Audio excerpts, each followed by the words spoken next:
Sriracha, a hot sauce that is loved by people to the extent that they started making TikTok trends of making the best sriracha sauce snack.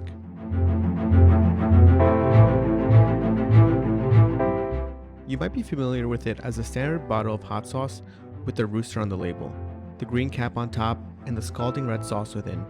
However, the little known jaw-dropping fact about Sriracha is that it makes over $150 million a year, and that's too by spending $0 on marketing.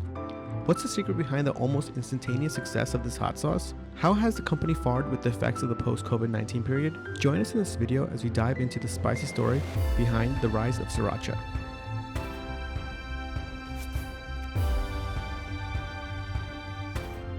Sriracha may be popular now, but it started with humble beginnings. The brain behind this hot sauce, a Vietnamese refugee named David Tran, has become almost as famous as the sauce he invented. After moving to Los Angeles in the 1980s, David Tran began creating the hot sauces similar to those he had previously made in his native country when he owned his own restaurant and raised his own chilies. This gave birth to the brand name Sriracha. Let's move a little back in history and explore the origin of this hot sauce.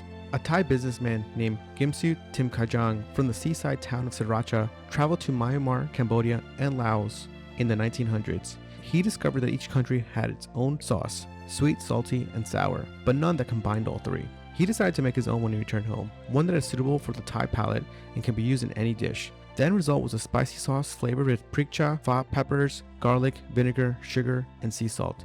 It took weeks, if not months, of preparation to ensure that the flavors blended seamlessly, with none overpowering the others. Gimsu was keen to stress about using only perfectly red peppers, peeling and pickling garlic, and boiling large chunks of salt. He then dried the mixture in the sun before fermenting in casks.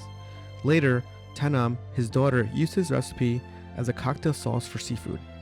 It was well received by her friends, who encouraged her to sell it.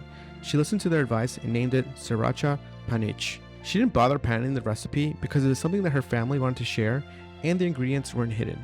They were actually written on the side of the bottles for all to see. Sriracha Panach quickly rose to the prominence in Thailand, so much that others began to make their own. Different brands could eventually be found throughout Southeast Asia, including Vietnam. Thanom had no idea her father's recipe would make its way to America. But first, the founder of a new brand must survive being stranded at sea. The majority of David Tran's life savings were converted into gold when he was 30 years old in the late 1900s. He and his family were no longer welcome in Vietnam and required financial assistance to begin a new life. They were regarded as suspicious minorities by the new communist regime. While they had lived in Vietnam for many years, they were not ethnic Vietnamese. They are Thi Chu, a Chinese ethnic group from the south. During the famine, they, like others in the community, fled their home and migrated to neighboring countries in search for better opportunities. They worked hard after settling in Saigon to start a new life and make a living.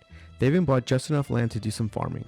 David saw the small plot of land as a fantastic opportunity to launch a new business, growing and selling fresh chili peppers. Unfortunately, he was unable to turn a profit because there was so much competition, he couldn't even cover the cost of labor. Nonetheless, David did not abandon his new venture. Instead, he changed his mind and decided to make a hot sauce with chili, soybean oil, garlic, salt, vinegar, sat spice, and preservations.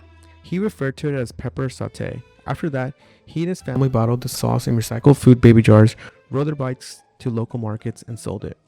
The payoff from the pivot wasn't really worth it. Sales were only mediocre. That would soon stop being a major concern for them. Vietnam acknowledged that China's troops are advancing in a broadcast on Radio Hanoi tonight. As relations between China and Vietnam deteriorated, the government forced David and his family to leave the country. They were also told to hand over their belongings and pay for their own transportation. David was able to pay for him and his family to board the Huy Fong, a bogus, dilapidated ship whose name means gathering prosperity in English, and which would later inspire his multi-million-dollar empire, Huy Fong Foods.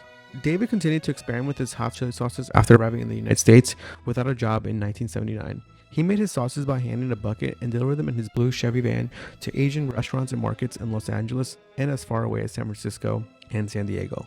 He even painted his hot sauce logo on the van himself. His objective was not to amass $1 billion, though.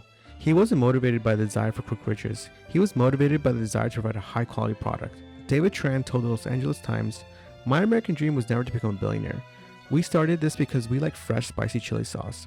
And he did build a great business. He now generates $150 million in annual sales while still owning the company. Could he have grown faster if he had received outside funding or by selling to a large corporation and expanding internally? Sure, but that wasn't his goal. You'll absolutely love this quote. This company, she is like a loved one to me, like family. Why would I share my loved one with someone else? He didn't want to make product compromises because he knew he would have to if he expanded too quickly. He wanted to keep his prices as low as possible. When his packaging suppliers tried to convince him to make his products less hot or sweeter for the American customers, he refused, saying, "Hot sauce must be hot. If you don't like it hot, use less. We don't make mayonnaise here." Everybody gave the same excuse for not introducing his hot sauce in the restaurants because it was too hot to handle. But eventually, a few restaurants bought his product and placed full bottles instead of serving a small portion. People tasted it and immediately loved it, and hence bought it for their houses, and soon it became a household product. The Vietnamese entrepreneur went on to create a variety of hot chili sauces and pastes, including pepper sauté, sambal oelek, chili garlic, sambal bajak, and Sriracha hot sauce. Sriracha hot sauce, a Thai version of a hot sauce, was the product that launched David Tran's insanely successful hot sauce empire.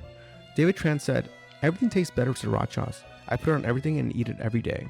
Sriracha is made from jalapeno peppers grown in the United States. David Tran made a deal with Craig Underwood of Underwood Family Farms to supply jalapenos for his sauces in the 1980s. David Tran now contracts 1,700 acres of fresh red jalapeno peppers across Ventura County to Kern County in California, despite initially agreeing to 50 acres of farmland. David began making sauces in a 5,000 square foot building in Los Angeles Chinatown in 1980s. Huy Fong relocated to Rosemead, California 7 years later to a former pharmaceutical facility with 68,000 square feet. Huy Fong Foods relocated to Urbandale, California in 2010 and established its headquarters in the 650,000 square foot facility. By 2009, the Sriracha phenomenon, which started in San Gabriel Valley, has spread to the rest of the United States, Canada, Mexico, and more than 10 other nations. Huy Fong Foods generated $60 million in revenue from its hot sauce products in 2012, growing at a rate of 20% per year. David Tran's vision for the company is to make it so that everybody could hold the Sriracha in their hands. He explained his business model: make a rich man's sauce at a poor man's price. According to the company website, no one had ever been invited to see the secretive Huy Fong factory in action in Rosemead back then. Others joked that getting into the Pentagon is easier than getting into the Sriracha factory to see its inner workings. The website states, "To this day, the company still can boast that it has never advertised its products, nor does it employ one single salesperson. The existence of the secret sauce is only spread by word of mouth. The secret sauce sells itself." David Tran and his company kept a low-key profile with little social media presence and few media press coverage acceptances. Why is there a shortage of the Sriracha after the pandemic? Have they discontinued? No, Sriracha has not been discontinued. However, production has been halted due to a severe chili pepper shortage. Production of Sriracha hot chili sauce has been halted until further notice. When word of a Sriracha shortage spread across the United States, some fans of the popular hot sauce chili sauce basically claimed that it had been discontinued entirely. However, Huy Fong Foods stated in an April 19 email to customers that production of all sauces has been halted due to a severe shortage of chili peppers.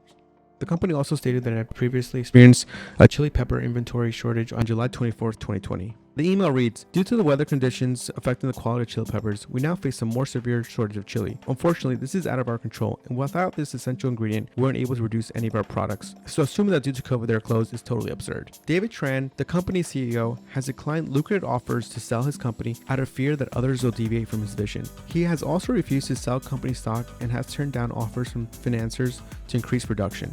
He now runs his hot sauce empire as a family business. His son is the company's president and his daughter is the vice president. David Tran explained that those interested in purchasing his company are never interested in the product but only in the profits. I hope that this story has inspired you. There were a lot of lessons for entrepreneurs, such as having a passion for your product and a dream of creating the best instead of becoming a billionaire. Success comes with excellence. And if you're someone who is going through the grind and hustling from dawn to dusk, I hope you got some motivation from this story.